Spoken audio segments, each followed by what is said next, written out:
Bonjour, peuple du Seigneur. Nous rendons grâce à Dieu pour l'opportunité qu'il nous accorde encore en ce jour de nous retrouver à notre émission que nous intitulons l'heure ou la minute de la parole. La minute de la parole. Alors, aujourd'hui, le thème qui sera développé, ce sont les deux facettes de la foi. Les deux facettes de la foi chez le chrétien. Alors, je vous invite dans un premier temps à la prière. Inclinons-nous et recommandons ces moments au Seigneur. Père, nous venons dans le nom précieux de Jésus, Seigneur, te recommander, Seigneur, ces moments. Seigneur, c'est toi qui as dit que l'homme ne vivra pas seulement que de pain, mais aussi de toute parole qui sortira de ta bouche. Viens encore une fois, Seigneur, nous enseigner. Viens nous édifier, viens nous bâtir avec ta parole, car Seigneur, en elle, il y a la vie. C'est dans le nom puissant de Jésus que nous te recommandons ces moments. Au nom de Jésus, j'ai prié et nous disons tous Amen. Alors, les deux facettes de la foi chez le chrétien. Bien-aimé, il est vraiment important que nous essayions de comprendre en fait ce que la Bible va nous faire comprendre quand elle nous recommande d'avoir foi en Dieu. En fait, la foi, beaucoup de chrétiens ont une compréhension, en fait, n'ont qu'une facette de la foi. Et non, pour la plupart, la deuxième facette de la foi, ils ne l'ont pas. Et lorsqu'ils sont confrontés à des situations, confrontés à des difficultés, certains pensent en fait qu'ils sont en train de perdre la foi ou parce qu'ils n'ont pas eu la foi. Voilà pourquoi telle situation s'est produite. Mais je pense que nous allons nous imprégner de la parole afin que nous comprenions exactement en fait qu'est-ce que la Bible nous dit sur la foi.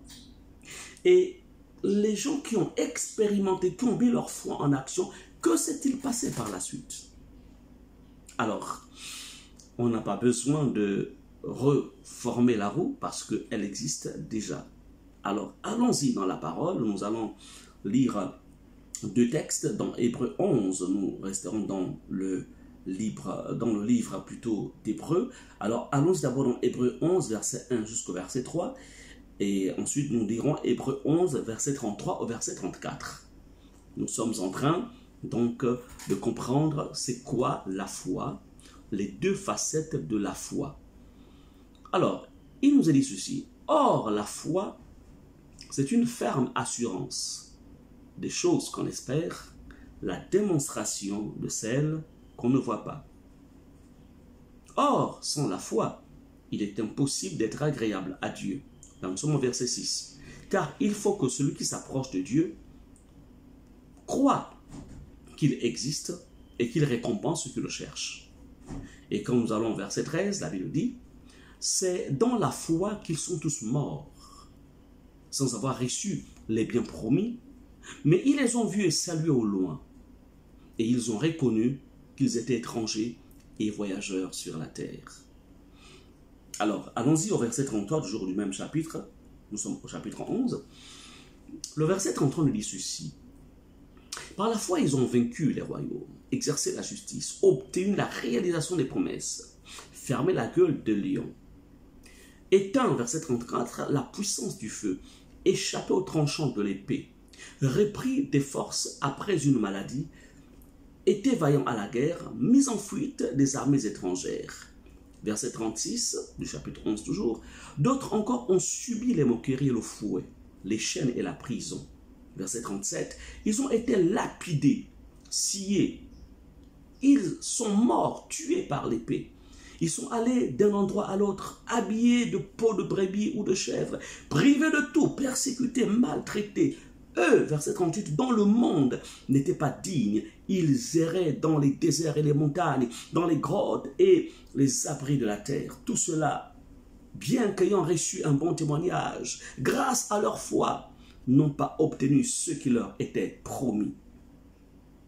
Verset 40, car Dieu avait en vue quelque chose de meilleur pour nous. Ainsi, il ne devait pas parvenir sans nous à la perfection. Les deux facettes de la foi. À vous qui me suivez, à toi qui me suis, cher internaute, enfants de Dieu, peuple du Seigneur, ici, l'auteur du livre d'Hébreux nous présente en fait des hommes et des femmes qui avaient foi en Dieu, avaient foi aux promesses de Dieu. Comme toi, tu as foi en Dieu, tu as foi aux promesses de Dieu, gloire au Seigneur. Mais il y a quelque chose qui nous interpelle ici. Nous avons ici deux manifestations de la foi, ou on dira les deux facettes de la foi. La première facette, c'est laquelle? La Bible nous dit, la première facette, c'est celle où on voit Dieu, en fait, lorsqu'on va au verset 33, on nous dit, c'est par la foi qu'ils ont vaincu des royaumes, exercé la justice, obtenu la réalisation des promesses, fermé la gueule des lions. La première facette de la foi dans la vie de tout enfant de Dieu, en fait, il y a cette facette où nos besoins sont exaucés. Tu pries, tu t'appuies sur les promesses de Dieu et, en fait, Dieu répond à ta prière selon la demande que tu lui as faite. Tu lui as peut-être demandé du travail, alors tu as le travail. Tu lui as demandé certainement la santé, tu as la santé. Tu lui as demandé une délivrance dans un domaine particulier, tu es délivré. Voilà comme on le dit ici, au verset 33, ils ont vaincu des royaumes. Quels royaumes? Les royaumes des ténèbres. Leur foi, lorsqu'ils l'ont manifesté face à des situations compliquées, qu'est-ce qui s'est passé? Les royaumes des ténèbres se sont soumis. Ils ont fermé la gueule des lions. Les lions ici, c'est une image de principauté satanique. Ils ont fermé la gueule des lions. Ils ont éteint la puissance du feu. Ils ont échappé aux tranchants de feu. Donc, ils ont échappé à la mort. La première facette de la foi, c'est cette facette où, en fait, ta foi te conduit à l'exaucement. Pourquoi? Parce que tout simplement, tu t'es appuyé sur les promesses de Dieu. Ça, c'est le côté, en fait, que la plupart d'enfants de Dieu, généralement, connaissent, autant pour moi. Beaucoup d'entre nous connaissent ce côté, cette facette-là, où Dieu exauce. On a prié, alors Dieu a agi. Alors on vient à l'église, on rend témoignage, alléluia. J'ai vu le Seigneur agir. Lorsque j'étais dans la détresse, j'ai invoqué l'Éternel, et l'Éternel m'a répondu, alléluia. Ça, c'est la première facette de la foi. Mais bien aimé, il n'y a pas que cette facette, il y a une deuxième facette. C'est laquelle?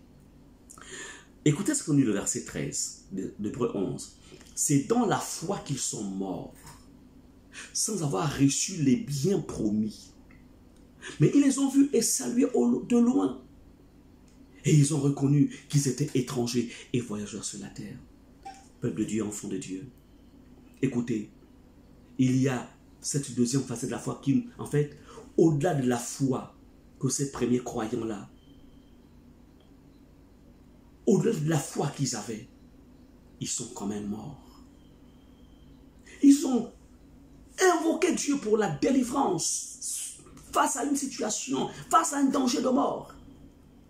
Mais la Bible dit, c'est dans la foi qu'ils sont tous morts. Donc, en un mot, la foi qu'ils ont manifestée leur ont amené à accepter la mort.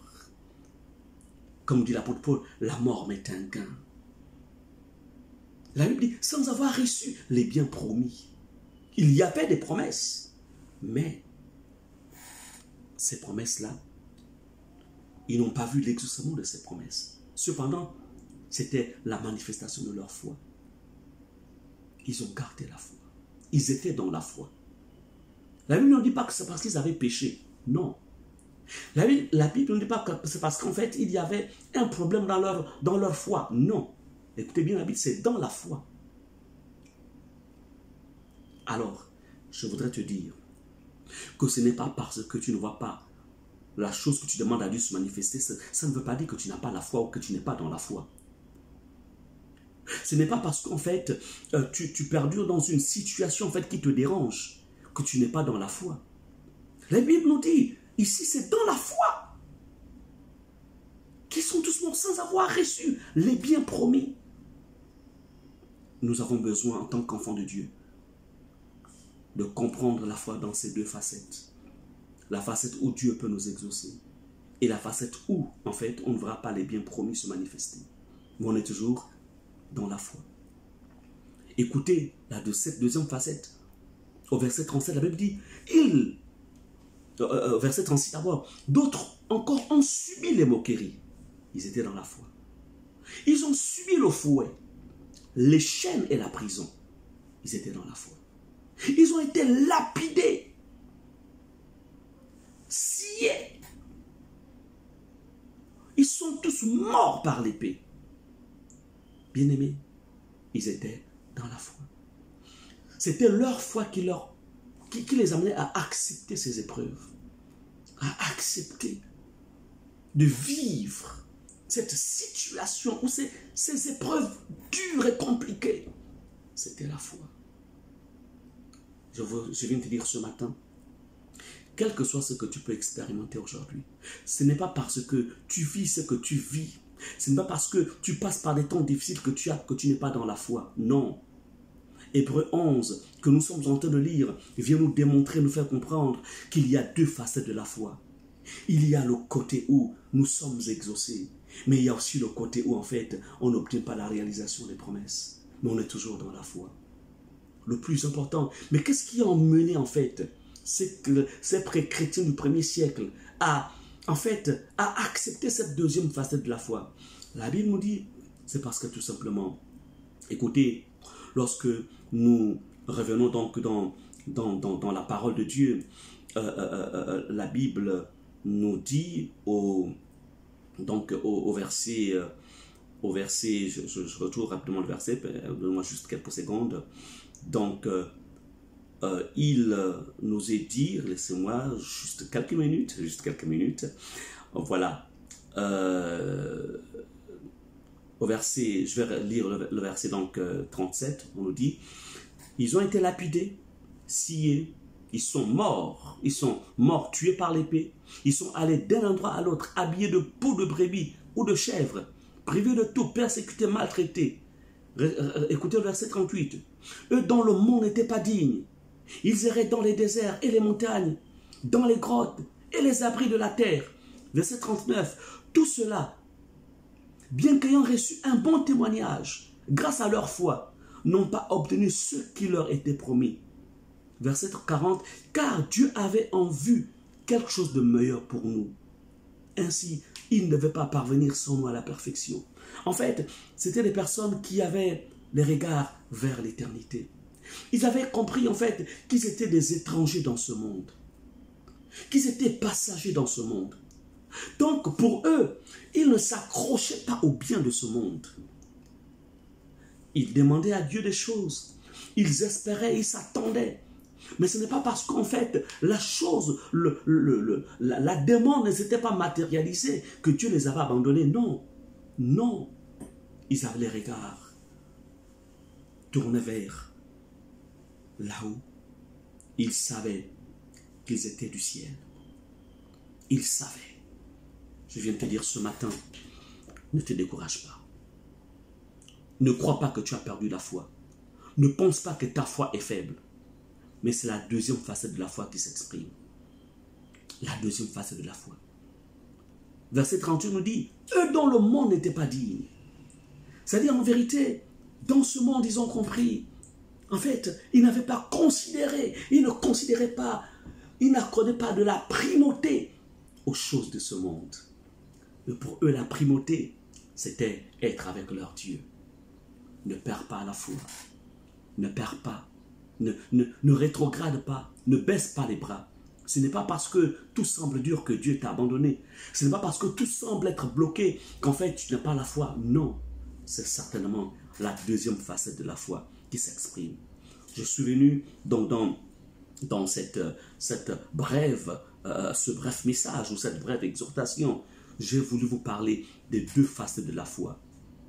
Retenez ceci dans votre marche chrétienne. Il y aura toujours ce côté comme nous avons vu dans Hébreux, donc chapitre 11, verset 33, on a vu qu'en fait, il y a ce côté où lorsque la foi est exercée, lorsque la foi est exprimée, on obtient la réalisation des promesses. Ça, c'est la première facette.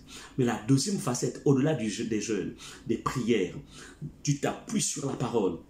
Mais cependant, rien ne se passe. Pourquoi? En fait, tu es en train de vivre la deuxième facette de la foi.